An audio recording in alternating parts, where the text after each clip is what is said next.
ये प्रोग्राम का नाम आयाम है और मैं आपको दो आयामों के बारे में बात करूंगा, एक तो पर्सनल और एक प्राकृतिक। पर्सनल आयाम के लिए मैं एक्चुअली में जो घटना घटी उसके बारे में बताता हूँ। एक बार मैं जब बेल्जियम में पढ़ाई कर रहा था, पीएचडी कर रहा था, एक महाराज जी आए और महाराज जी ने कहा मैं इंडियन लोगों से बात करना चाहता हूँ। तो हमको अच्छा लगा कि कोई अपने भारत से आया है, बात करना चाहता है। तो हम लोग 10-15 लोग बैठे थे, वो महाराज जी कुर्सी पर बैठे थे। महाराज जी ने पूछा अच्छा क्या कर रहे हो? तो मैंने बड़े गर्व से कहा कि मैं पीएचडी कर रहे हैं।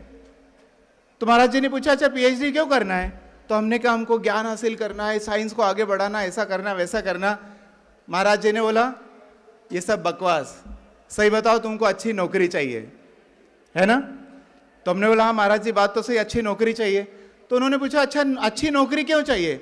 तो हमने कहा अच्छा टेक्नोलॉजी डेवलप करके अच्छे प्रोडक्ट बना के देश के लिए और समाज के लिए अच्छे अच्छे सॉल्यूशन लेके आएंगे। महाराज जी सुनते रहे, वे थोड़ी देर बाद बोला फिर से ये सब बकवास है, सही बताओ तुमको अच्छे पैसे चाहिए। तो हमने कहा ये बात भी सही, अच्छे पैसे चाहिए। तो उन्होंने कहा देखो दिमाग कैसे काम करता है, अच्छी पढ़ाई इसलिए करना चाहते क्योंकि अच्छी नौकरी मिले, अच्छी नौकरी इसलिए क्योंकि अच्छे पैसे मिले।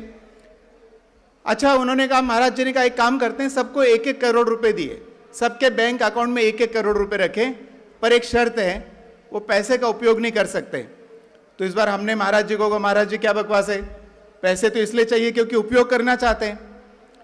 तो अच्छी पढ़ाई इसलिए क्योंकि अच्छी नौकरी इसलिए क्योंकि अच्छे पैसे इसलिए क्योंकि अच्छे पैसे का उपयोग करना है। तो महाराज जी ने पूछा क्या करना है?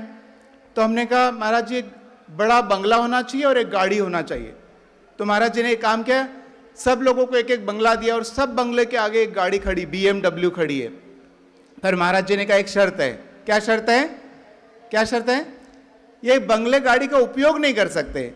तो हमने कहा महाराज जी उपयोग करने के लिए तो हम सब करते हैं, गाड़ी खरीदना है, बंगला खरीदना है। अच्छा तो अच्छी पढ़ाई इसलिए क्योंकि अच्छी नौकरी इसलिए क्योंकि अच्छी तनख्वाह, अच्छे पैसे इसलिए क्योंकि अच्छा सामान खरीदना, अच्छा सामान इसलिए क्योंकि उपयोग करना है। तो महाराज जी ने पूछा अच्छा उपयोग करने से क्या होता है? तो हमने सोच के कहा अच्छा लगता है। कोई बड़ी गाड़ी से उतरे, हमको देखे हम BMW से उतरे तो क्या होगा? अच्छा लगेगा। बड़े घर में रहे तो क्या होगा? अच्छा लगेगा। कुल मिला के जीवन का उद्देश्य क्या है? अच्छा लगना। यदि आप सब में नए आयाम को छूना चाहते हैं तो अपने पर्सनल लाइफ में यह आयाम जोड़ना पड़ेगा कि हमारे जीवन का अल्टीमेट उद्देश्य है अच्छा लगना।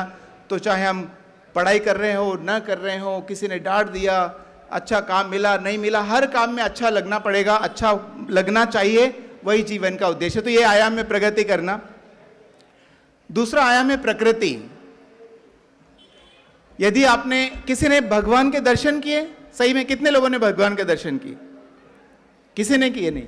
अच्छा उल्टा प्रश्न करता हूं, कितने लोग हैं जिन्होंने भगवान के दर्शन नहीं किए? अच्छा बहुत सारे लोग बेचारे डाउट में जीते हैं किए कि नहीं किए, है ना, हाथ ही नहीं खड़ा किए। यदि सच में भगवान के दर्शन करना हो, साक्षात रूप में दर्शन करना हो, तो आज की तारीख में प्रकृति से अच्छा भगवान नहीं हो सकता, जो इतने करोड़ों जीव जंतुओं को जीवन देती है, जीवन पालन करती है। हम 2 मिनट नाक श्वास नहीं लेंगे तो मर जाएंगे, 5-10 दिन पानी नहीं पिएंगे तो मर जाएंगे, खाना नहीं खाएंगे तो मर जाएंगे। ये प्रकृति इतनी अमूल्य है, ये किसी भगवान से कम नहीं है, और हम उसको रोज खराब करते हैं। हमारा टेक्नोलॉजी आगे बढ़ रहा है, पानी हवा मिट्टी सब खराब होते जा रहा है। हर वो चीज जिसके बिना जीवन चल सकता प्रगति पर है, AI प्रगति पर है, कंप्यूटर प्रगति पर है, मोबाइल प्रगति पर है, परंतु जिसके बिना जीवन चल नहीं सकता वो सब दुर्गति पर है, हवा पानी मिट्टी। तो यदि हमें एक आयाम दूसरे आयाम को आगे बढ़ाना है तो पर्सनल के साथ में प्रकृति को आगे बढ़ाना पड़ेगा, क्योंकि प्रकृति है तो मैं हूं, प्रकृति शुद्ध है तो मैं शुद्ध हूं, प्रकृति का मौसम बदला है तो मेरा मौसम बदला है। ये जितना डिप्रेशन वायलेंस है सब क्यों होता है? क्योंकि प्रकृति में हमने इतना वायलेंस किया है। तो अल्टीमेटली हमें समझना पड़ेगा कि हवा पानी मिट्टी है, मेरे अंदर भी है। यदि मैं हवा पानी मिट्टी को खराब करता हूं तो खुद को खराब करता हूं। तो हमें किसी आयाम को बढ़ाना है तो पर्सनल आयाम को बढ़ाना है और प्रकृति के आयाम को बढ़ाना है। तो मुझे उम्मीद है आप ये दोनों आयामों में ध्यान रखेंगे, इसको आगे बढ़ाएंगे। Thank you very much.